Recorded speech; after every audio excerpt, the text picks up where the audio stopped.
don't even have even a bit of.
Hey, Shalom, salvation of the elect.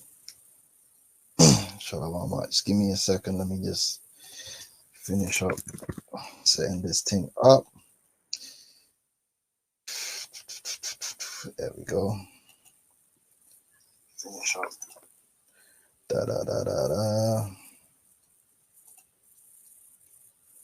Yeah.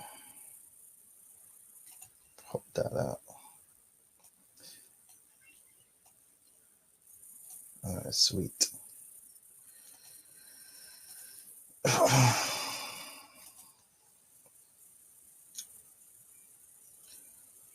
Wait, hold on. Right, Shalom. First, I'd like to give all praises unto Yahweh, Ba'ashem Yahushai, Waharakar Kadash, and double honors unto the apostles and elders of Great Millstone, and honors to you brothers out there in the highways and the byways teaching this word in all sincerity and in truth. Shalom to you brothers and sisters out there that's listening and learning and supporting the ministry. Now, you got up on your screen the video which inspires this video, which is by Elder Apostle Tahar. If you ain't, wait, I am subscribed. Why is it not showing up a subscription? Huh? I'm subscribed. Why is it saying on? That's strange. Anyway, don't know what's going on. Oh, okay. Right. Yeah, this is a video here by Elder Apostle Tahar, and it's called Watch Out for the Romans 13 Pastors. And we're fast approaching that time where many of these pastors, mainly these Christian pastors, but also pastors of the Hebrew persuasion, are gonna convince their flock that it's productive for them to receive the mark of the beast in order to receive safety and food from the beast, to receive salvation from the beast. And they're going to justify it. And one of the scriptures that they're going to use to try and justify taking that mark, which is the implantable RFID chip, is Romans the 13th chapter, man. And it's sad that you're going to have, like I said, Hebrew guys calling themselves Hebrew Israelites. That's going to be a part of that rebellious crew, namely these guys of ISUPK and IUIC. They're the main ones. They're going to be a part of what's known as the clergy response team. The government are going to give them their marching orders, to deliver their flock up to the beast. All right, so if you ain't seen this video, check it out. Of course, subscribe to Elders in Transit 3. Okay, so what we're gonna do is we're gonna play a video about the clergy response teams real quick. Hold on, let me share that. Right, clergy response teams. Hebrew Israelites that's playing for the wrong team, playing for the wrong team. All right, let's get that. Let's play this. ever become a reality in America? Some fear any nuclear, biological law ever become a reality in America? Some fear any nuclear, biological, or chemical attack on U.S. territory might trigger just that. And as KSLA News 12's Jeff Farrell discovered, the clergy would help the government with potentially their biggest problem, us. So he's saying the clergy will help the government with their biggest problem, which is the people, meaning the clergy, right? These churches, these 501c3 institutions, which are married to the government through the paperwork, right? They've made a pact with the government to join themselves onto the United States government, the beast system. They're going to be used to control their followers. That's why they have to register all of their members. That's why you have to, when you join ISUPK and IUIC, you have to provide them with your government name, and because that's how it is. These institutions are an extension of the government, whereas this ministry, this flock, is not supposed to be an extension of Babylon the Great. Yeah, you see me? Charlton Heston's famous declaration captures a truly American value, the overarching desire to protect our freedoms. But gun confiscation is exactly what happened during the state of emergency following Hurricane Katrina in New Orleans. U.S. troops also arrived, something far easier to do even now thanks to last year's elimination of the 1878 Posse Comitatus Act. That forbid U.S. troops from policing on American soil. If martial law were enacted here at home, like depicted in the movie The Siege, easing public fears and quelling dissent would be critical. And that's exactly what the clergy response team, as it's called, helped accomplish in New Orleans. Jeff, the primary thing that we say to anybody is let's cooperate and get this thing over with, and then we'll settle the differences once the crisis is over. Such and that's what's going to happen. What's coming down the pipeline is a series of crises. And the solution that's going to be brought forward by the system is the mark of the beast. You see, the mark of the beast is going to look like a solution. You have to understand this. Like, I ain't got no food, I ain't got no water, I'm struggling, I ain't got no money, and the government is going to be like, look, we got the solution. We have some food here for you, we have some water, we have some safety for you, but in order for us to provide you with these things and provide you with the universal basic slavery, yeah, you're going to have to take this chip. You understand what I'm saying? It's going to seem like it's going to come in the form of a salvation. That's how it's going to be portrayed. And those who worship the beast, who seek to the beast, are going to be caught up in that, right? They're going to, oh, if you just do this, then we can get past all of this crisis and we can move forward. Just like how they're pushing the, you know what what I'm talking about, yeah? How they're pushing that. How most people were taking it because they were like, oh, if we take the, they get to move forward and get past this crisis. So they took the, that's what they did. And the same thing it's gonna be the same thing when it comes to the mark of the, you know what? Walk a tightrope between the needs of the government versus the wishes of the public. The digital all, In a lot of cases, these clergy would already be known in the neighborhoods in which they're helping to defuse that situation. For the clergy, one of the biggest tools that they will have in helping calm the public down or obey the law is the Bible itself, specifically Romans 13. So what they're going to do, they're going to butcher the words of Paul in order to try and pacify the flock to receive the mark of the you-know-what, right? Which the Lord has given clear, extremely clear and precise instructions as concerning the mark of the you-know-what. But yet still, they're going to, with feigned words, they're going to butcher the scriptures and try and get their flock to go along to get along. Because that's what they're the go along to get along gang. And the go along to get along gang ain't nothing new. They were back there with the Lord. Right, the lot of the Pharisees, they were in the go along to get along gang. Because the government is established by the Lord, and that's what we believe in the Christian faith. That's what's stated in the scripture. Civil rights advocates believe the amount of public cooperation.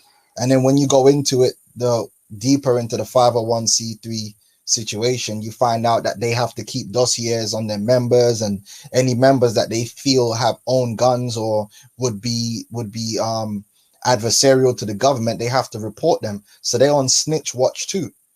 You know, they're snitches. Okay, but that's what you got to do when you jumping in bed with the government, when you let in the government, when you're a kept woman. Yeah, when you're a kept woman of the government, that's how it goes down. Okay, but Great Millstone, we ain't got the government hanging out the back of us. You best believe that. The apostles ain't signed no deals, no paperwork. Yeah. So that was that. I want to play this video here, man. These dudes are sickening, man. Let's read this first. Let me share the screen. These dudes, man, they're doing too much, and they're gonna get what's coming, you know. Is this gonna play audio if I play it like this? All right, we'll see. All right, 2:2s. Second Peter 2:1. But there were false prophets also among the people, even as there shall be false teachers among you, who privily shall bring in damnable heresy. Right? Because guess what? This removing the name of Yahweh Shai from the doctrine, that's damnable. You know, teaching that the mark of the you know what ain't the implantable RFID chip, and then pushing the Jesuit doctrine. Because I believe personally, the breakdown, ain't it funny that ISUPK and IUIC, they have the same breakdowns and rebuttals to our arguments, and the arguments are goofy as you like. Their argument is all the way goofy.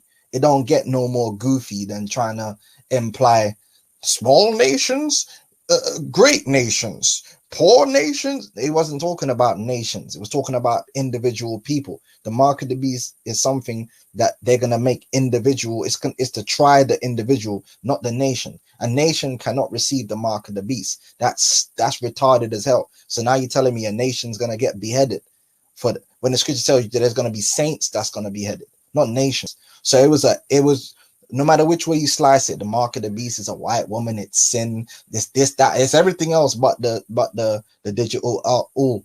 Yeah, goofy breakdowns. We know that they were given that rebuttal. Well, I'll say this. I personally believe that they were given that rebuttal from the same source, and I believe that source is the Jesuits. Because I don't understand how both of them could come up with the same goofy breakdown, because it's all the way goofy. It makes no sense, doesn't stand up to any form of scrutiny. It's not even plausible in any way. So for both of them to be that stupid, then it must come from the same source. Anyway, who privily shall bring in damnable heresies, even denying the Lord that bought them, and bring upon themselves swift destruction. Shalom to the Archim and the Arquafium jumping in. And many shall follow their pernicious ways. You know, all these goofy people, GMS rapists, they hate women. All them goofy guys, all you goofies out there, GMS, yeah, that's right. All that, yeah, doing up all the cheerleading for these men. You're the same man that's going to be caught out there. You're going to have Esau all up inside you, man. Esau going to penetrate you with that needle, and you're going to take that chip, and then you're going to get blazed with fire, man. You're going to get lit up. Right? Because goofy. And that's that. Right? For many shall follow their pernicious ways, by reason of whom the way of truth shall be evil spoken of, and through covetousness. Right? Because that's what's overtaken the judgment of Nate and his bishops, and Johanna and their bishops. The money and the power and the fame and the ego has overtaken them. They've deceived themselves. Pride has overtaken them. So the ministry, which is the ministry of reconciliation, which is Yahweh Shai's ministry, has taken a back seat to their own egos. And now they're on their own mission. And what they're doing is they're trying to ride the ministry for their own cause. And their cause is their own belly. So-called General Yohanan, he ain't about Yahushai. He ain't about the flock. He's about himself, and he's using the people to promote himself. And the same thing goes to Nate. Yeah, the ego, man, the evilness of covetousness have consumed them, and that's evident. Okay, and through the scripture said the love of money is the root of all evil, man, and that's really what it comes down to. Yes, self-glorification. And through covetousness shall they with feigned words. The word feigned means molded. They're molding, and both of them do this. They're molding, they mold and twist the ministry to suit what they want to do, or what they want to portray. Just like with their goofy breakdown on the mark of the you know what, that's feigned words, and they're gonna do the same thing with Romans the 13th chapter. They're gonna twist what Paul was talking about and not apply the proper context, historical context, to what Paul was trying to say. Paul weren't trying to say, look, whatever the government say, do it. That wasn't what he was talking about. You have to understand the context and understand the time that he was living in and what that was actually talking about. But these guys are goofy, so they're gonna just bring Romans 13. And because these people are hungry anyway, and they don't believe that the Lord is going to provide for them, they're going to run to Daddy Esau and get the chiz up to get the government cheese and the Soylent Green and the soy sauce. You know, what can we say? With feigned words, make merchandise of you, because really, at the end of the day, that's what these guys want to do. They want to get money out of you. That's really what it's all about. That's why they got Esau's paperwork. They want to get the grant money. They want to get the loan money. They want to get all the money. Yeah, they want to get all of it. Whose judgment now of a long time lingereth not, and their damnation slumbereth not. Okay, I got another precept here real quick. Acts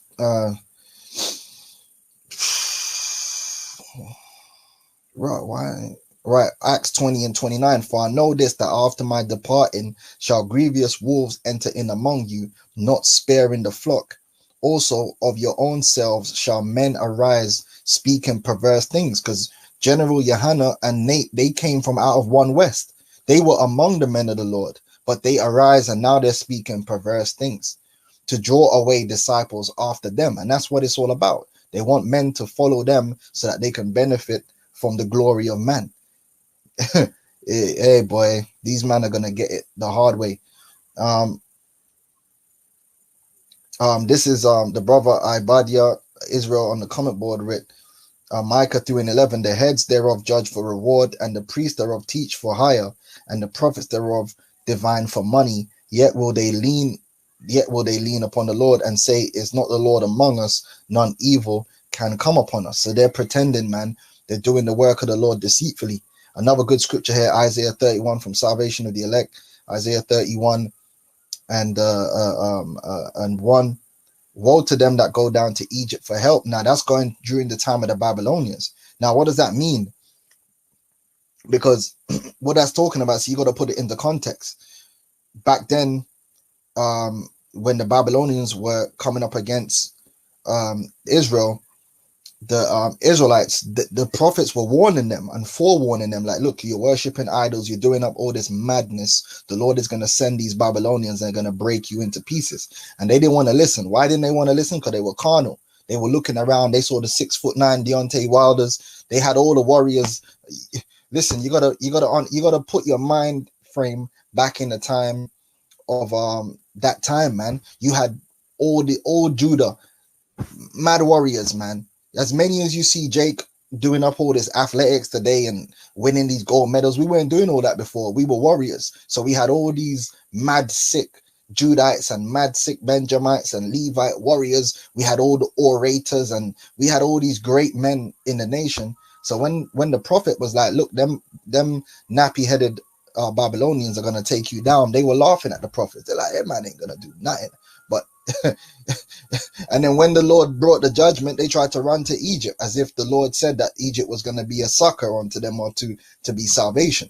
But guess what? The Babylonians broke up Egypt anyway, because the Lord sent the Babylonians against the Egyptians too. They weren't nowhere to hide or nowhere to run, right?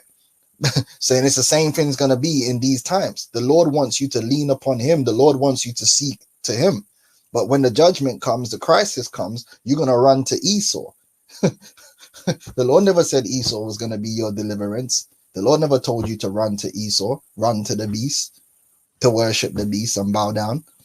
All right, Isaiah 31:1, woe to them that go down to Egypt for help and stay on horses and trust in chariots, carnal, because they are many, and in horsemen, because they are very strong, but they look not unto the Holy One of Israel, neither seek the Lord. And that's what it's going to come down to. When the time of Jacob's trouble comes, and Daniel's 12:1, these men are going to be looking for a government handout. These men are going to be doing up all the way. They're going to have all the signs out saying where FEMA at. Let me see if let me see if I can get you the sign, man.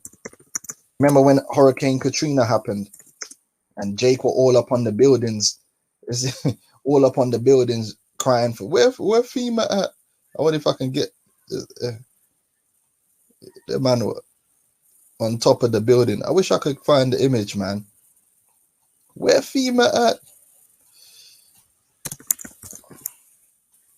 They were begging. What was it, George Bush?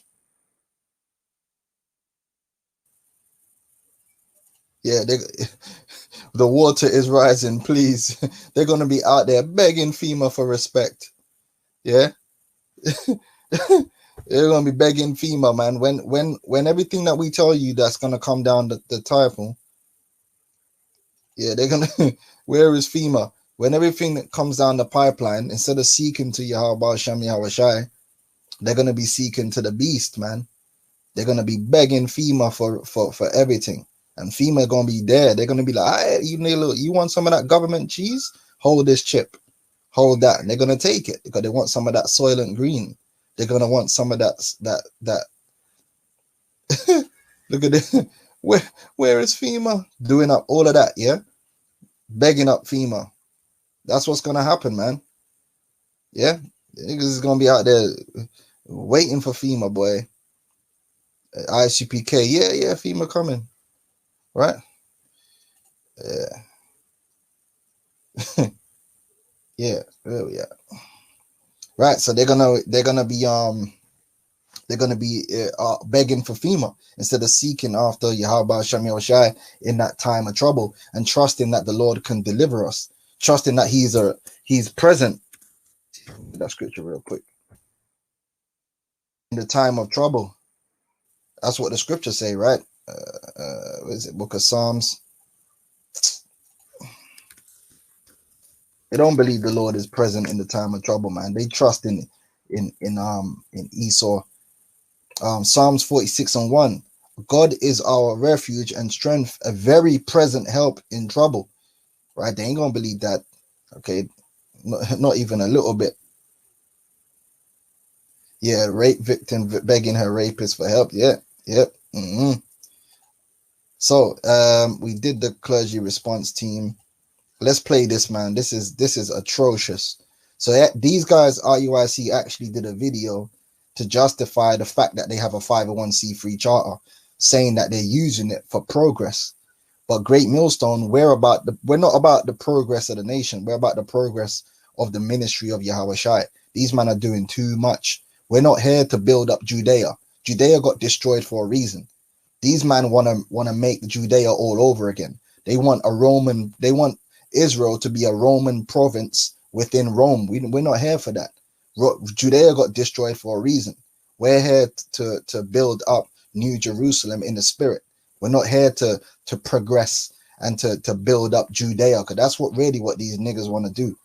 They want to live good in the Roman Empire. How many of you in here been to college? A lot of brothers. How many of you paid out your own damn pocket? See how that? What's that got to do with the ministry? What does going to college and getting a loan or Esau giving you a loan got to do with the ministry? That's what I want to know. And just going down. That's just like Tazarek saying, if you take a paracetamol, that means it's okay to take an experimental. Anyway, these men are always making these goofy arguments. I'm saying everything. No assistance, nothing, because they give a lot of grads. Okay, we only got 1, 2 who paid out of their own pocket. Okay, thank you. That's what I meant. I'm saying going to the bank and taking your money out and saying, how much is it to prosper in your college? Here, I have it. Boom. When I say that, I'm saying what the elder's talking about. How many of you just went into the bank and got your own dough and paid it because you didn't want to be connected to Esau? Okay, we only got one live, brother. No, we don't want to connect the ministry to Esau. Yeah, I'll take a loan if I need to use it, but this ain't got. You don't need a loan to do the work of the Lord. And the proof of that is Great Millstone. The ministry is strong, and we ain't had to do none of that. Like that. Okay, but the rest of y'all understand what I'm talking about when the elder said to use this world and not abuse it. GMS Contritionist Key said, did Daniel bow down to the image of his time? La'ah, which means no in the Hebrew. No. We're in captivity, we're in slavery, and there's certain amenities, there's certain things that have been given to us to progress. The 501c3 was not given to so-called religious institutions to progress. Lyndon Baines set up the 501c3 as a means for the government to gain control over the churches, right? In the very beginning, there was a separation of church and state. So all church activity is not taxable. So you don't need a tax exempt status to have a religious function. But these guys, they're supposed to have the light. Then why they seem to be moving in darkness? Why are they ignorant to that? Well, they're not ignorant. They know exactly what they're doing. But if you're not about progress, if you're not about nothing but destroying the nation and holding people back, you're going to make videos running your mouth. So having a 501c3 charter is about progress, apparently. But we're not. I don't know what progress these men are talking about. We're here to edify. This is what we're here to do. See, this is why you got to go back to the basics. This is one of my favorite scriptures that I always bring out, because we got to go back to the basics. I'm not here to give you to teach you how to get a driver's license.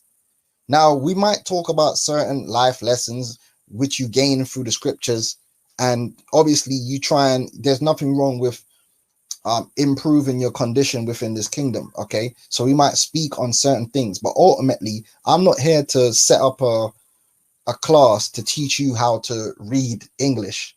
You can get that elsewhere. That's not my job. I'm not here to teach you how to ride a bike. I'm not here to teach you how to cut your grass or to teach you how to code. There's other people set up in the world for you to do that. What I'm here to do is this. This is Ephesians 4, right, and 10. He that descended is the same also that ascended up far above heavens, all heavens, that he might fill all things. And he gave some apostles, and some prophets, and some evangelists, and some pastors and teachers for progressing. No, for the perfecting of the saints. Now, when it says the perfecting of the saints, is it talking about carnal perfection? No, it's talking about the spiritual perfection, for the work of the ministry, for the edifying of the body of Yahushua, till we all come in the unity of faith and of the knowledge of the Son of God, unto a perfect man, unto the measure of the stature of the fullness of Yahushua Hamashiach, that we henceforth be no more children, tossed to and fro and carried away with every wind of doctrine, by the sleight of men and cunning craftiness, whereby they lie in wait to deceive, like what these niggas are doing right now. Okay, so understand, we're here to edify the flock in the way of providing them with the right doctrine, by sanctifying them with the truth. That's our job. That's, if you want to talk about progress, our progress is that you brothers and sisters out there are sanctified with this truth, sanctified with this word, that you receive this word. I'm not here to give you a GED or to give you some GCSEs and give you a grant to build a house, and that's not what we're here for. I'm not here for the cookouts. That's not what we're here to do.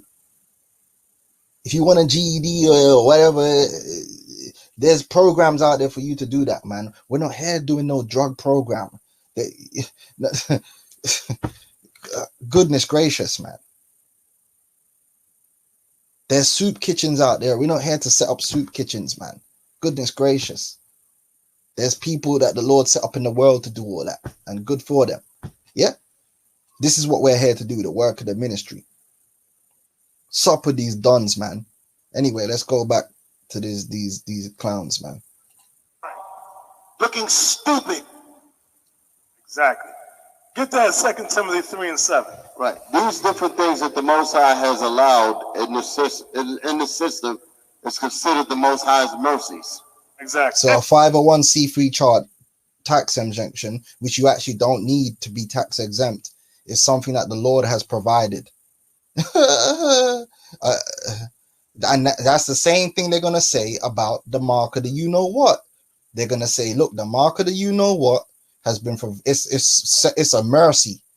You want to eat, don't you? That's why General Yohana says the only way you're going to be able to eat is to take the chip. He said he going to take it.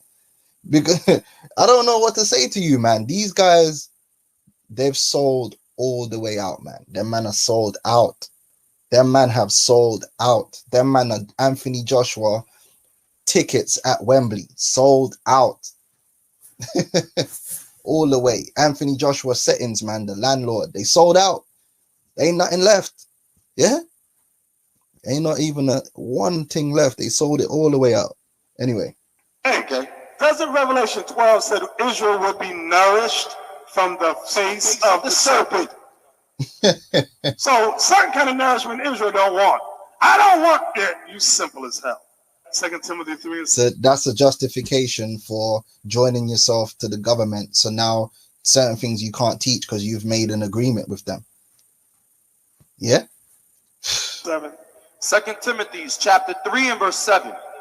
Ever learning and never able to come to the knowledge of the truth. So if you watch these clowns, these vagabond Jews on YouTube, they're the ones that's ever learning in the Greek, in the Latin, in the Hebrew. Ebonics. Those are the bum Israelites, ever learning but never able to come. Yeah, and they love to, you know, that's back then when they would call us bums. Like, for some reason, when we are the poor, so-called Negroes, Hispanics, and Native American Indians, we're the lowest in terms of socio-economics. We're the lowest in the world. We're in America, the Israelites, we are the bums. We're the most bummy of all people. So I don't know how a bunch of Israelites are calling another bunch of Israelites bums, when technically we're all bums. If you want to put it like that, we're all so. How many of us reside? How many you Israelites live in the upper class neighborhoods? If you don't live in the upper class neighborhood, you're a bum. You know what I'm saying? Like, what's this guy talking about? I don't live in no upper class neighborhood. We're 99.9% of us are bummy. We ain't Floyd Mayweather. So what the hell is this guy talking about, man? How are you gonna make mockery? We're in captivity. Oh, these guys are unemployed. A certain amount of our people are going to be unemployed, even brothers in the truth, because we're down and out in this society. What's that got to do with the word of the Lord and the doctrine? I don't understand it. To the knowledge of the truth. Now listen, let me get on this one too. They went and they looked. And the reason they always talk about bums is because IUIC, their selling point is all about money. It's all about prestige. That's why they wear the purple and the gold. The way they sell the truth to the people is they focus on they're not balanced. See, Great Millstone, we're balanced in our approach. So we're not all about, we speak about being kings and so forth, but we're balanced with the way we deal with it. We're not trying to sell people this highly prestigious image that we really don't have. These men are dressing up like pantomime kings, but they're not really kings. You just look like you're in pantomime. Like, them garments ain't no king's garments. A king's garment would cost $5,000, man. Real gold lined in the garment, man. These dudes have got pantomime garments running around talking about kings in the building because they attract Israelites that are looking for that prestige. And ISUPK, they attract Israelites that want to be tough. Yeah, come, murderers, killers. You know, so that's why they wear the all black. It's all about marketing. It's just like rappers. You got gangster rappers and they market themselves as tough guys, right? To attract people that have that ego. And then you have some rappers that market themselves as money men to attract fans who have that ego. Great Millstone, we don't market ourselves as, we don't market the truth as anything. We ain't trying to be tough guys. We ain't trying to be pussios. We ain't trying to be look rich. We ain't trying to, we're balanced in our approach. All the different brothers, we wear all different garments and we have different spirits and we're balanced with it. We're not trying to sell the truth through some form of marketing campaign. But these guys are. That's why they pick specific colors. Black, the ICP, they wear mainly black because they're trying to exhibit power, aggression. Yeah, that's what if you look up the color, black represents aggression, danger, death, power. Yeah, so that's why they talk the way they talk and they act the way they act. And so Negroes who have that inclination, who want to live that ego, it appeals to them. But IUIC, they're not, if you notice, they don't push that aggression, that tough guy spirit. They push that money, prestige, kings in the building.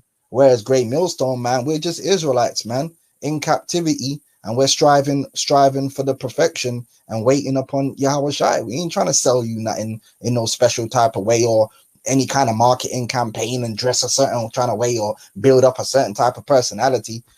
And if anybody can't see that's what these guys are doing, then obviously you don't know marketing. Just look at the hip hop industry and this is exactly what they do. Nigga want to sell money, he gonna wear the chains, he gonna, and people are attracted to him because of that. Yeah, but anyway, enough with that little rant.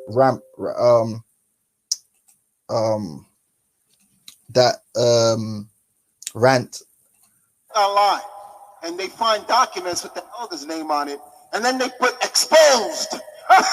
Exposed, we got him. Exposed. And some of y'all dummies, y'all see that and y'all run to go watch the video, only to find out that the documents show a man that is making progress. Right. Okay, we couldn't have. So what? So I thought the progress that a man makes is spiritual, that he gains in the knowledge of Yahweh Hashem Yahweh Shai. Because if that's progress, then niggas in the world like Floyd Mayweather is making progress. No, he ain't even making a bit of progress. But anyway, Israel United. At one point when we grow, we get big, we gotta deal with Esau's paperwork. That's a lie. You don't have to. Okay, that's a lie. You don't have to deal with Esau's paperwork at all. That's right. Okay? We got to deal with them. They're coming at us. A Negro don't know anything about Negro don't that. understand that. Because all That's a lie. he's worried about is people knocking on his door saying, keep the noise down. You're making too much noise in the apartment you're in. That's all they're worried about. I don't even understand what that means. In the room that you're in. Right. And the word exposed meaning that you brought something to You light brought that sin was out. in dark. You brought sin That out. was in the darkness. Okay, that's what you have to do. But don't bring paperwork that's obvious. His name had to be copywritten. Because y'all remember when brothers was trying to make videos with his name. Right. Okay? So Now, how come Great Millstone, we get along just fine and we haven't copyrighted the Great Millstone? No, you copyrighted IUIC because you want to make merchandise out of the name IUIC. That's why you copyrighted it. That's why you were releasing music under the banner of IUIC. It's about money. Don't play these games, man. lawyers and the lawyers of this society tell us you need to get paperwork. See, yeah, the brother here, prestige means to trick, illusion, imposter. That's what they're trying to do. Deceit, imposter, illusion, magic, glamour. Yeah. Purple equals royalty, nobility, luxury, power, ambition. Now, I'm not saying a brother wicked if he's got a purple garment, but they've used a uniform. Now, in history, our people, the Israelites, we never wore uniform. We were identified because we had certain similar dress codes, meaning the fringes, but we never wore a uniform like this. This is not how our people operated. Even when we went to war, we weren't all wearing a uniform. We were identifiable because we had similar traits, but we didn't have no uniform. This is Esau's armies, the redcoats, and that started adopting the idea of uniform. And you could look that up in the history. So these dudes got this shit from Esau, man. Everyone's got to wear the exact same garment. Every brother's got a different spirit, man. to copyright your name. You need to get paperwork to copyright your organization. Why do you need to copyright your organization? Because you want to make money. Of course, you're going to look up documents with his name. But some of y'all think, oh, I found out his first name. I find out where he lives. Let me put it up. Let me put it up. Hey, Seth. Public information that you can look up on any corporation. They did deep research to find out something that. Why are you a corporation? Anyway, so that being said, let's get this scripture here, man. These dudes we're not here to build up Judea, man. All right. This is Hebrews 13 and 14. It says, for here have we no continuing city, but we seek one to come. Right? We're not here to build up or progress within this kingdom on a carnal level. We're here to progress on a spiritual level. We're here to build spiritually. So you don't need no paperwork for that. The only paperwork you need is the Holy Scriptures. But these dudes are trying to build Judea all over again. And the Lord already destroyed Judea. The Lord destroyed Judea. Like literally, that Judea don't exist no more. Right? And let's get John the 11th chapter. Let me show you the spirit of the leaders of Judea at the time. They had the same spirit. Right? That's why they stood up against Yahushua, because they wanted to preserve Judea and to progress within the Roman Empire. And they feared the Romans. Okay? They wanted to live good in the Roman Empire, man. Now, John 11 and 47 says this. Then gathered the chief priests and the Pharisees a council and said, what do we? For this man doeth many miracles.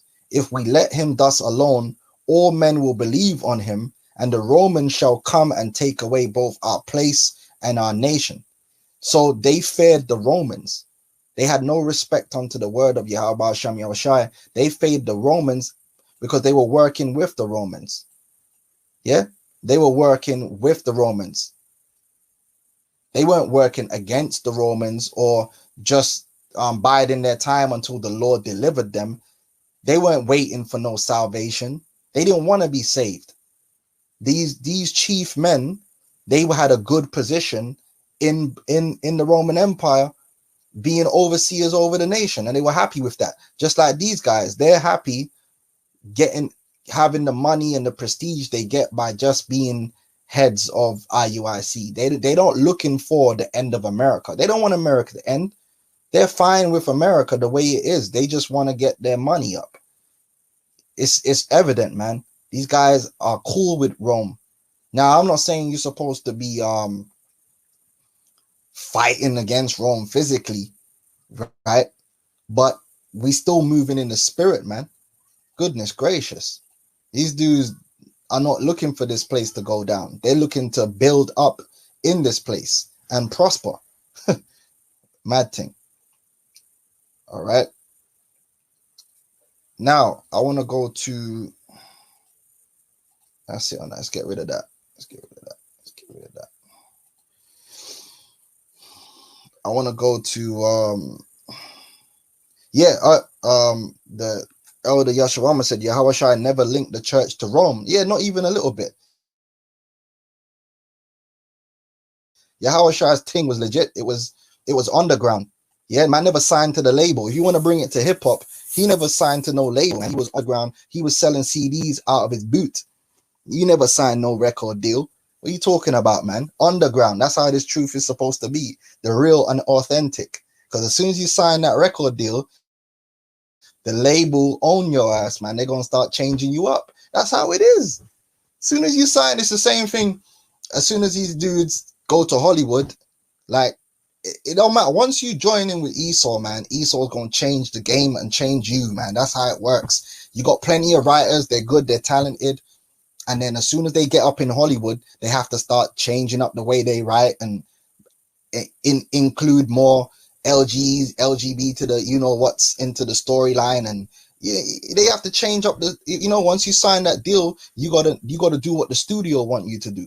Now the studio's going to put pressure on you. No, we don't like the way, you know, you written it that way. We like it, but we want you to change this and put this LG in here and do this and do that. That's how it is, man. That's how it is. Soon as you start messing with Esau gonna get his tentacles. He gonna start hanging out the back of you, man. Esau's hanging out the back of these guys, man.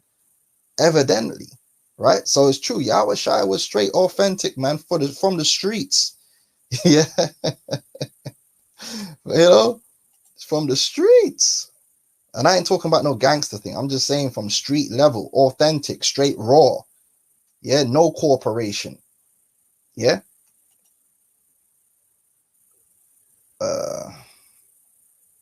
Yeah, that 360 deal. That's what them niggas got, man. Them niggas is on some anyway.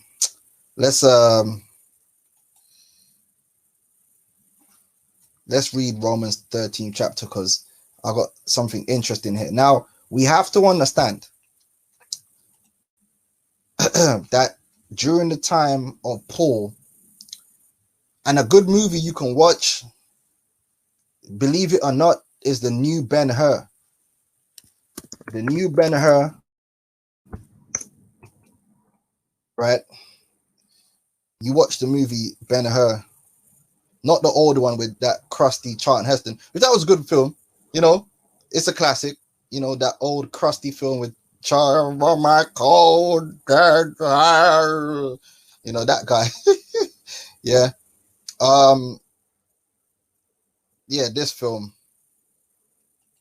Watch the new Ben-Hur, right? That's a Chromebook with built-in virus. Because they show you a bit of the dynamic that was happening in Judea at the time, so you can click between the elites of Judea and the zealots, which mainly came from the poor people. Confidence. And it was the poor people of Judea that mainly felt the persecution from the Romans. You had certain Israelites that were still doing well on the Roman persecution, so to speak. With no more of this. So their thing was, let's not rouse up Rome. Let's just leave things as they are, because as long as when Rome do something, we just ignore it and keep the status quo going and go along to get along again. Whereas you had the zealots, a lot of them had lost family members to the Romans. A lot of them, they had a fervent spirit of vengeance upon them. But their thing was to try and take down Rome physically. That's what the thing of the zealots was. And when Yahushua came on the scene, you had both these elements. You had people that wanted to have peace with Rome and people who wanted to take Rome down through, you know, carnal means. Now, Yahushua's thing was, we're going to take Rome down. We have to be peaceable for now, and then we're going to take Rome down. So that dynamic had to be addressed. So when you came to follow Yahushua, you had to now engross yourself in the way of Yahushua, which was really a balance of both sides. And that's why Paul had to address the zealots, because you had many zealots that began to follow Yahushua, but they still had that zealous nature. They didn't understand that you had to wait upon the Lord. And that's what Paul is addressing, a lot of what he's addressing in Romans 13. And he's also addressing, you know, just typical Jakes that are doing up madness and having to get broke up by the Romans because they're doing too much. Just like today, you got a lot of Jake that's in jail and getting broke up by the Romans because it's their fault. They were doing too much. So this is the film here. Hopefully I don't get hit with a copyright, but if you watch this film,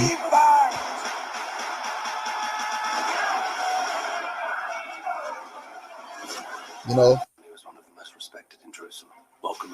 you know, and in the film it shows you how basically you had zealots that would kill the Romans, and then the Romans would come and just kill. You know, the scripture says Cain would revenge sevenfold. You know, so that it kind of shows you the dynamic of the time, what was happening between the zealots and the leaders of Israel and so forth. It's a good film. Check it out. It goes into that. And that's why you have the whole thing about Theudas and the revolt against the taxation and all that kind of stuff. And the ministry had to be in the middle of all that. So these things had to be addressed back then. So when we're reading in Romans the 13th chapter, right, what Paul is doing is he's addressing the believers, and he's saying, look, we're not here to basically commit crimes and physically rise up against the Roman Empire. That's not what we're here to do. That's not what we're gonna do. And that's what Paul is talking about. He's not saying no matter what the government says, obey that. He's simply saying, look, man, don't steal, don't murder, don't run up on a bunch of Roman soldiers and start cutting their throats. We're not gonna do none of that. Yeah, pay your taxes, do what we got to do, and let's do this ministry, and in due time the Lord will take them down. That's the spirit that we're supposed to have. But if they start pushing the marker, you know what? No, we're not going to do that. We're not going to join ourselves onto them and commit idolatry. So Romans 13:1 says, let every soul be subject unto the higher power. Now, for real, Esau at this moment in time, in terms of this world, is a higher power. So we're subject unto him. So that's why we have to pay our taxes. That's why you have to have a driver's license if you're going to drive. Yeah. There's no point driving without a license. And then when Esau catch you and bust your head, listen, get a license, man. All right. Let every soul be subject unto the higher powers, for there is no power but of God, the powers that be ordained of God. Because ultimately the Lord set Esau up on the left-hand side to rule in this time. Right? These are the facts. And he's only going to be removed from that power when the Lord say he's going to remove him from the power. So as it stands, we have to respect that power. You have to, you do. Ultimately, you have to respect Esau's power within context. Whoso resisteth the power, right? Which the key word there, resist, meaning you fighting against the power. You're being unruly. You're moving mad, you know? like that like that dude from Jamaica when they told them they were on lockdown and he was out there in the streets drinking rum, talking about unruly. Yeah, squaddy catch up to him though, innit? Whoso therefore resisteth the power, resisteth the ordinance of God, and they that resist shall receive to themselves damnation. So you trying to move like you're too mad and you're too bad and you ain't respecting Esau's power, you're gonna get what's coming to you. You see what I'm saying? So if Esau say don't sell the drugs, don't sell the drugs, man. Because when Esau catch you and he busts you up, it's your fault.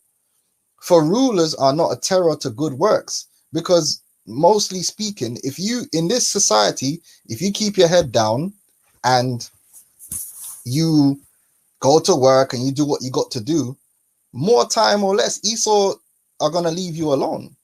Let's be honest now. Listen, a lot of them, Jake, that's constantly getting broke up by the police, yeah, they're up to no good. Yeah, it's a fact. Yeah, if you are just a general normal Jake, like a carpenter, more time you don't really have too many interactions with the police. It's these niggas that's on the block that are always getting beat down and always getting shot and always getting, you know, because they're doing too much. More time if you act a certain way, Esau kind of leave you alone. Yeah, it's just true. A lot of times Jake are drawing Esau's eyes upon them by doing something that they just shouldn't be doing, man. They just shouldn't be doing it, man. Like, you know, and I've found that in my experience, that's just how it is. That's not saying you might not get stopped in your car or things that might not happen, but more than likely, even in them situations, you'll be able to maneuver those situations because you ain't really doing nothing wrong.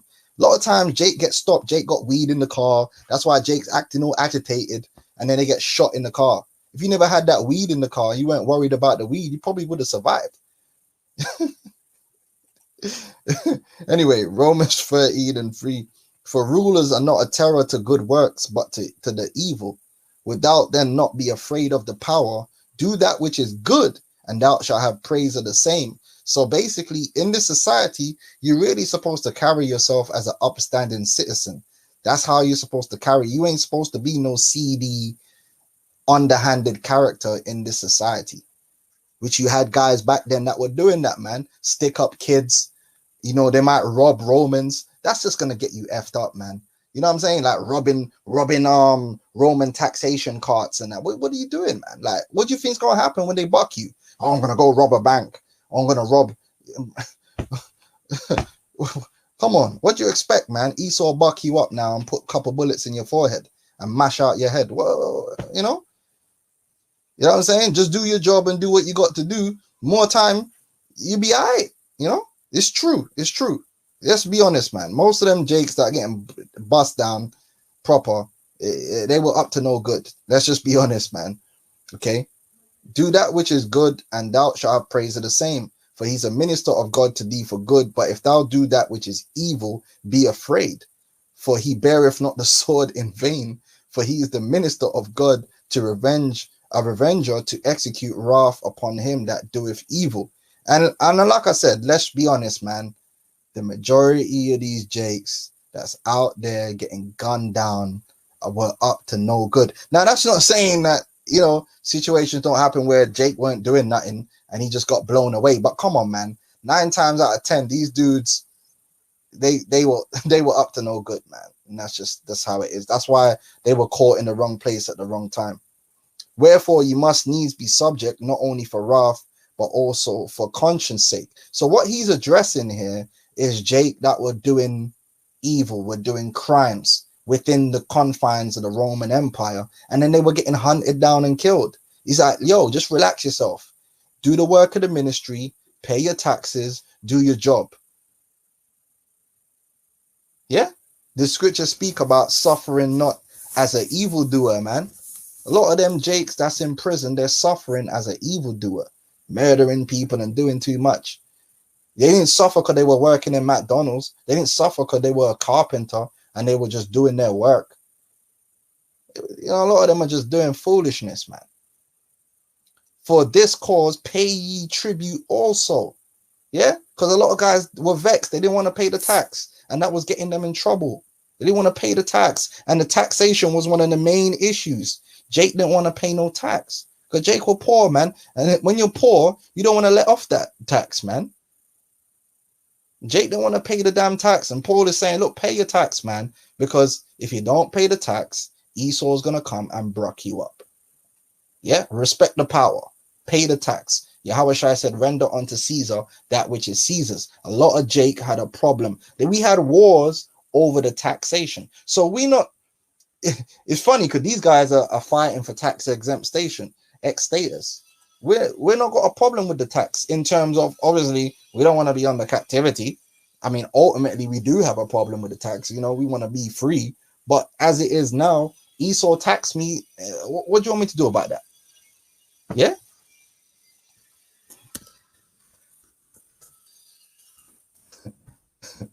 And, let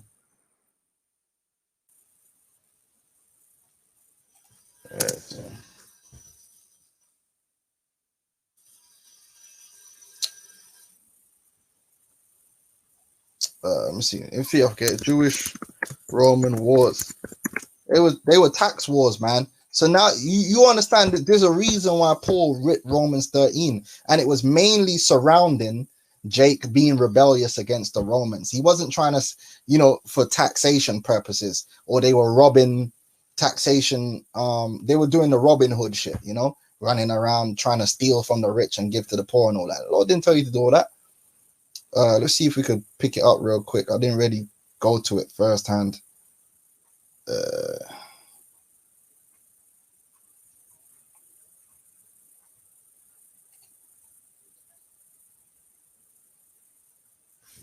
There we go. So Romans 13, the first Jewish-Roman war began in the year 66 CE, originating in the Greek and Jewish religious tensions, and later escalated due to the anti-taxation protests and attacks upon Roman citizens.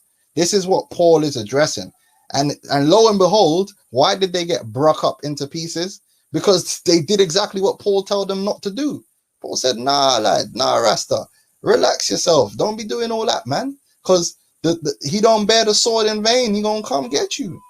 And the Lord is gonna allow him to get you.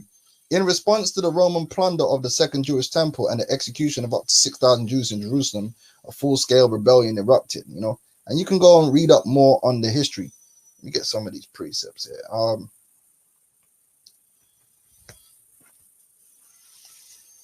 Matthew 5:25, agree with thine adversary quickly while thou art in the way with him, lest any time the adversary deliver thee to the judge, and the judge deliver thee to the officer, and thou be cast into prison. Yeah. 2 Peter 2:10, but chiefly them that walk after the flesh in the lust of uncleanliness and despise government, presumptuous are they, self-willed, they are not afraid to speak evil of dignities, man. There's an aspect and a balance within this truth where you gotta chill, man. Yeah, we're not here to be doing up. You never see anyone in Great Millstone. We are upstanding citizens. I remember one time where me and the elder Ramah, we was out there preaching, and somebody made a false accusation that we were out there, we were Muslim or whatever.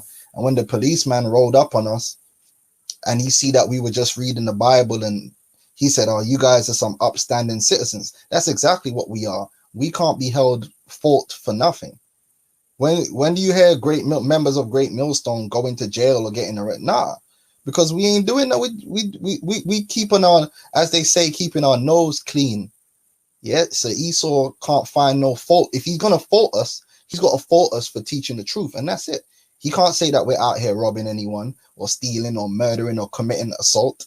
We ain't assaulting no one. Wise as serpents, but harmless as doves. Yeah, but we gonna speak against his kingdom in terms of we're gonna tell the truth of the scriptures. We're gonna do that. Okay. So this cause pay ye tribute also, for they are God's ministers, attending continually upon this very thing. Render therefore to all their Jews tribute to whom tribute is due, custom to whom custom, fair to whom fair, honor to whom honor. Owe no man anything but to love one another, for he that loveth another hath fulfilled the law. So he's being broad, like he's tackling a lot of issues within this chapter. So not only is he tackling how we're supposed to carry ourselves in terms of Rome, how we're supposed to also carry ourselves amongst each other. Because guess what? When we commit crimes amongst each other, Esau will come in and brock us up too. Like for instance, if you go and you murder another Jake, Esau will come in and deal with you. Does he not? Or if you go and you steal from other Jake, or you go and you rob some other Jake, or defraud or work some scam on another Jake, Esau will come in and brock you up too, will he not? It's true though, isn't it? So he's addressing all these different issues. He's basically telling you, listen, don't do evil. Don't do evil and pay your taxes.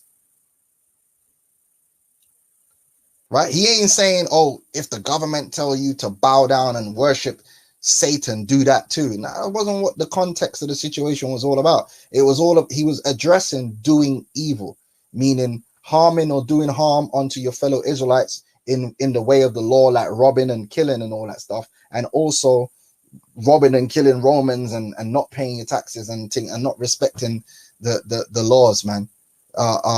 You know what I'm talking about. And he goes on to even address it.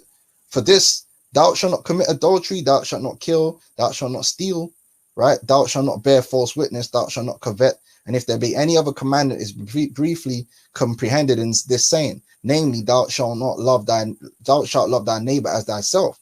Because the Romans would actually punish Jake, who were doing things untoward to each other, according to Roman law.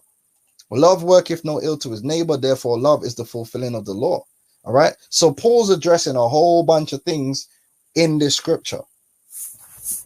All right. But what he's not doing is telling you that whatever the government say, no matter what evil they tell you to do, you have to do it. That is not what he's saying at all. Now, interestingly enough, sometimes I go into the commentaries to see what some of these commentaries have to say. And I must admit, the guy that I find to be most on point, but not always, is David Guzik. And so I'm always interested to see what David Guzik has to say. Not that he's a man of the Lord, but sometimes you look at it and you say, yeah, you're validating what he's saying. Now, This is what he says about Romans 13. And then you're going to wonder, why are they going to be Hebrew Israelites that's going to say something different? Because they sold out, right? So now on Romans 13:1, he says this: subject to the governing authorities. The connection between Romans 12 and Romans 13 is clear. If the Christian is not to seek personal vengeance, it does not take away the government's authority to punish wrongdoers. Yeah, every soul. This certainly includes Christians. Paul simply says that we should be subject to the governing authorities. This was in contrast to the groups of zealous Jews in that day who recognized no king but God and paid taxes to no one but God. And that was causing an issue because the Romans would come and bust your forehead if you didn't pay your taxes. Okay? For there is no authority except from God, and the authorities that exist are appointed by God. We subject ourselves to governing authorities because they are appointed by God and serve a purpose in his plan, which they do. Esau does fit into the Most High's ultimate plan to a degree. No authority except from God. God appoints a nation's leaders, but not always to bless the people. Sometimes it is to judge the people or to ripen the nation for judgment. We remember that Paul wrote this during the reign of the Roman Empire. Context: it was no democracy and no special friends to the Christians, yet he still saw their legitimate authority. Your Savior suffered under Pontius Pilate, one of the worst Roman governors Judea ever had, and Paul under Nero, the worst Roman emperor. And neither our Lord nor his apostle denied or reviled the authority. Therefore, whoever resists the authority resists the ordinance of God. Since governments have authority from God, we are bound to obey them unless, now check this out. This guy is an actual Christian and he's going to tell you the proper understanding. So I don't know. So let's read it. Since governments have authority from God, we are bound to obey them unless, of course, they order us to do something in contradiction to God's law. Then we are commanded to obey God before man, as in Acts 4:19.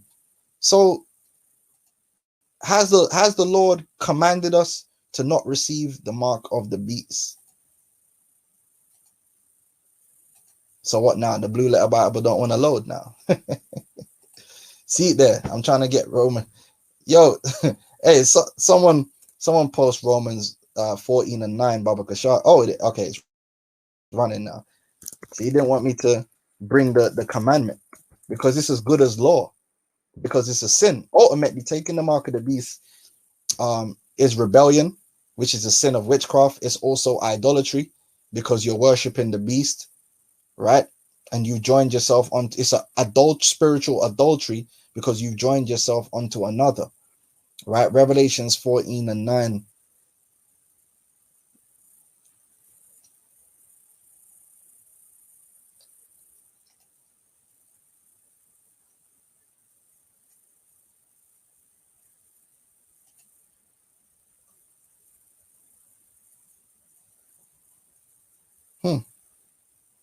Why isn't it updating over here?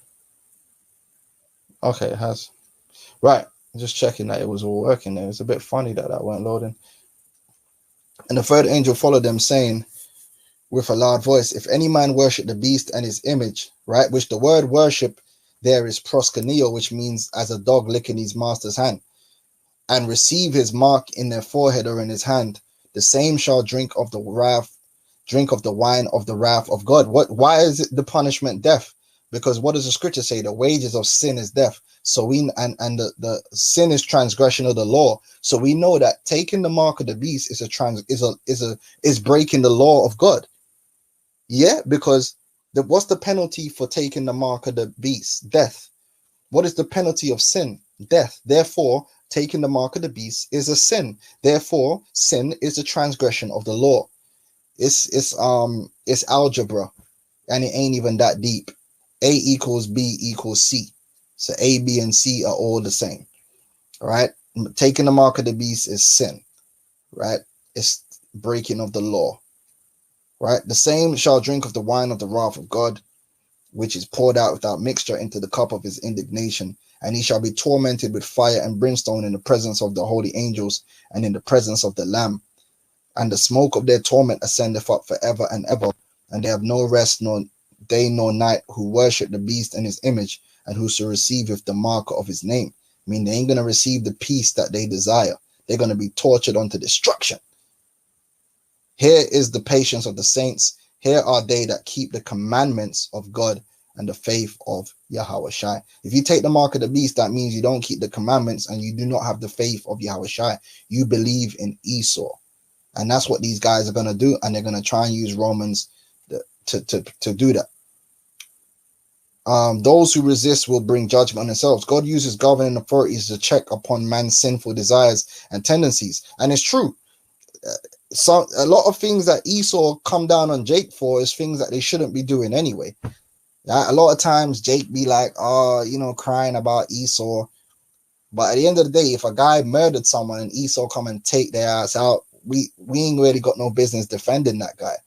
That guy's he was destroying his own people. Like a guy selling crack and you trying to defend that guy. Well, you know, fuck him. You know what I'm saying? Why are you selling crack to your own people, man? Esau was right to take your ass out. Even though we know Esau's selling it too, so he ain't right anyway. But that don't make the Jake right.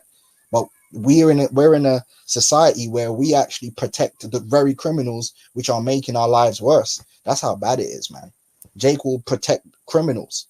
Yeah, man, you know this. Like he was innocent. That nigga weren't innocent.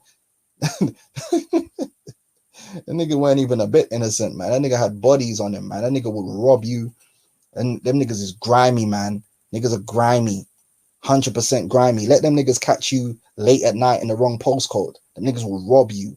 Like, they will rob you. They will take your phone. They will take your wallet. They'll rob you and your woman together, man, at gunpoint. They will rob you in front of your children, man. So when they get bust up by Esau, you know, that is what it is. You know, the government can be an effective tool in resisting the effects of man's fallenness. And they are. That's why a lot of Jake are getting gunned down in the streets, man. In Chicago and all that, man. There's a reason they're getting gunned down in Chicago. Them niggas is wild. Niggas is hella wild. All right. So yeah, so Paul in this particular chapter he's addressing a particular issue within the context of what was going on. It's not meant to be like a free pass for every evil deed that the government do or want you to do. It's meant to literally address the way Israelites deal with each other and the way they deal with the government in terms of taxation specifically, but then also dealing with, you know, people that were robbing and stealing and committing adultery, and letting them know that, yo, the Lord is going to use the Romans against you. He's going to use them, the police, against you.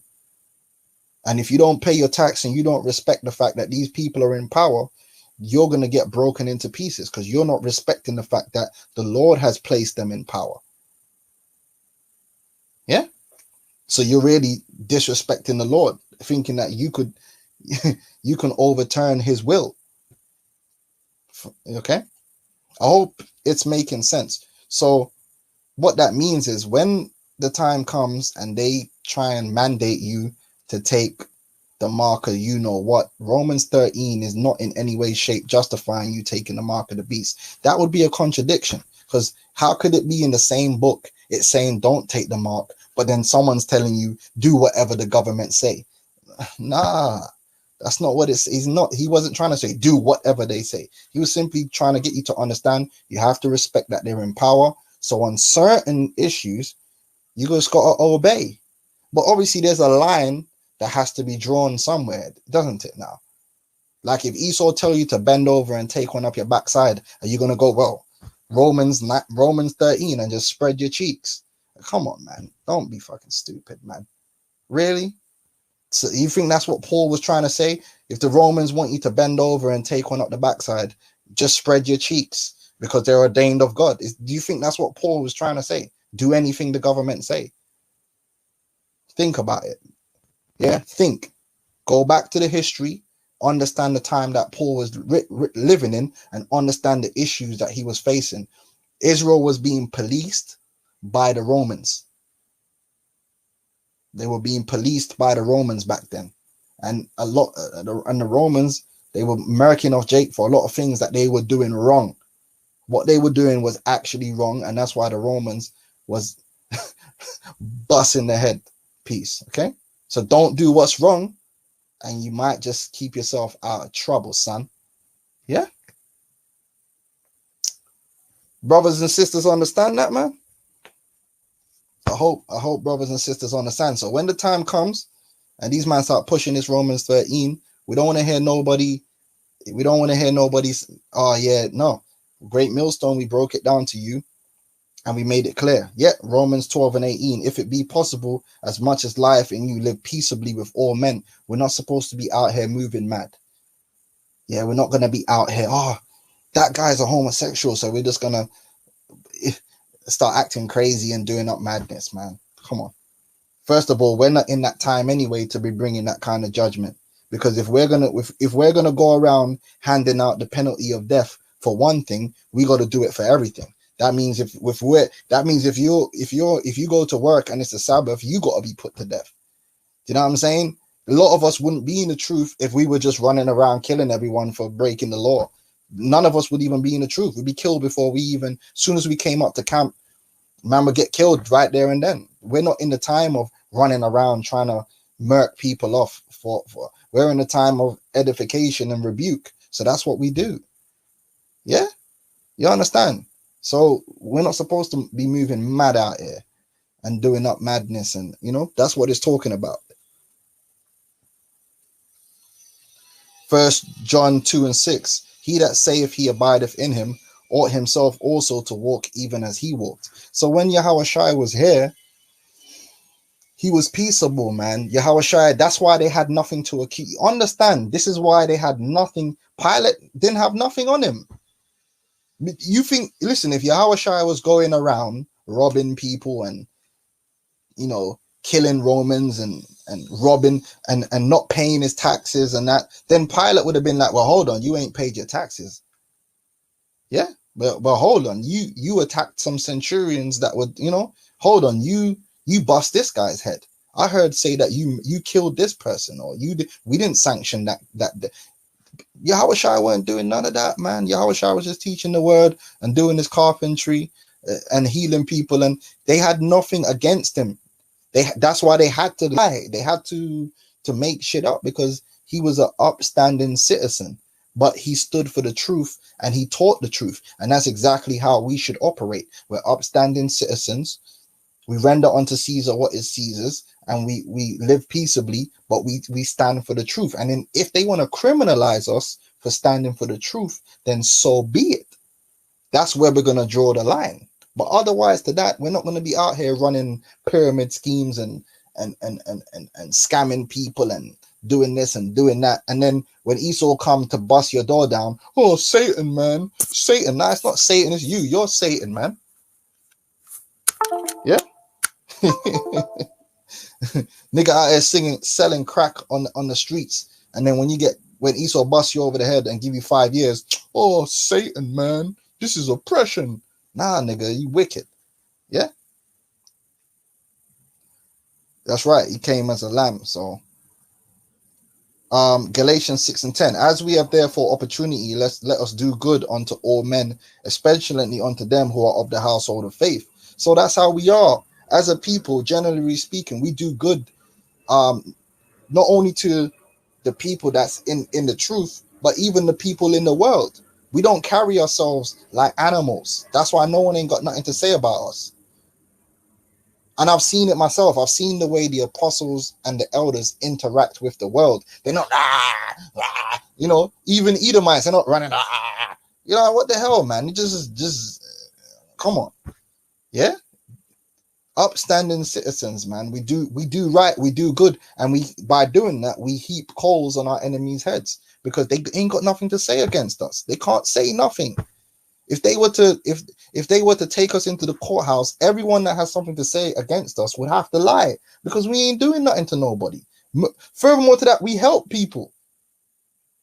You know what I'm saying? We deal with people. We say please. We say thank you. We got manners, man. Like, ain't nobody got nothing to say about us, man. Okay. Yeah, Jake don't like taking accountability. Okay, so anyway, I don't want to ramble on for too long. These guys, RUIC and ICBK, we done told you already, these dudes are 501c3 Donnies. They're working for Esau. When the time is right, they're gonna flip it on their congregation, and they're gonna pull out Romans 13, and they're gonna make up a bag of excuses for you to take the mark of the bizzle, and basically they're gonna sell it to you like it's a form of salvation, and the Lord provided it so that we could continue. Not, whereas Great Millstone, we're gonna be telling you, listen, love not your lives unto death. Yeah. Don't take this, right? The Lord's gonna deal with this devil, even if you got to die. You don't take this. Yeah. If we're gonna get food, the Lord is gonna provide the food. If we're gonna get water, the Lord is gonna provide the water. If we're gonna get safety, the Lord is gonna provide the safety. How he gonna do it, we don't know, but we know that it's in the power of the Lord to do all things. Yeah, we don't know what the Lord might do. The Lord has shown an ability in the past to deliver up people in ways that no man could have thought of, man. The Lord opened up the sea and we walked. Come on. I don't need to explain to you all the marvelous ways the Lord has delivered our people. Food from heaven. Come on. Angels' food, you know what I'm saying? Come on. All right. We're not to bow down to Esau in that day. Yeah. We are not to bow down to Esau in that day. Esau is not our savior. Esau is not who we're going to put our trust in. To hell with FEMA, to hell with the government food, to hell with their universal basic income. We don't need Esau. Esau is not necessary. Let me say it again. Esau Edom is not our savior. Our savior is Yahweh Shai. That's our savior. He's the one that's going to sustain us. We were bought by him. He owns us ultimately. So we don't have to join ourselves onto Esau to live. That's why the scripture says, he that seeketh to save his life shall lose it. And he shall lose his name for his name's sake shall gain it. You got to be ready to die for that belief. You got to be ready to suffer for that belief. And understanding that, hey, even in death, the Lord can deliver you anyway. But we ain't all gonna have to be martyrs. The Lord is gonna work miracles in these last days. All right. And none of us are gonna die of famine, by the way. I must add that in. We're not gonna die of famine, because the famine is a punishment unto the wicked. So none of the elect are gonna die from famine. That's not gonna happen. Right. Sirach 2:10. Look at the generations of old and see, did ever any trust in the Lord and was confused, or did any abide in his fear and was forsaken, or whom did he ever despise that called upon him? Okay. So, yeah, I think we could leave it there. Like I said, I hope everyone was edified, and trust in the Lord, man. That's all I can say.